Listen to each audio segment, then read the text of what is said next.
Okey guys, sekarang kita berada dekat dataran TMIYC Pasir Gudang untuk majlis perasmian. Hari ni kita ada aktiviti fun run. So kalau korang nak tahu macam mana program ni berjalan, so korang layan video aku sampai habis. Vigo Property, Vigo Property ingin mencari ejen hartanah berjadi. Belum lari dua jantan dah keluar. Betul-betul function lah. Kita sebagai orang muda kena keluarkan penuh selalu. Dan lagi kita nak pergi lari pula. Tak tahulah sampai mana. Nanti tunggu je lah ambulans sampai.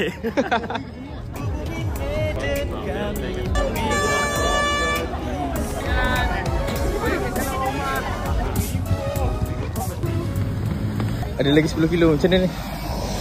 Boleh maintain tak? Itulah. Jantan makin banyak keluar ni. Tapi semangat. Kita kena teruskan juga perjalanan. Baik. Lagi nak kena roti canai, teh tarik.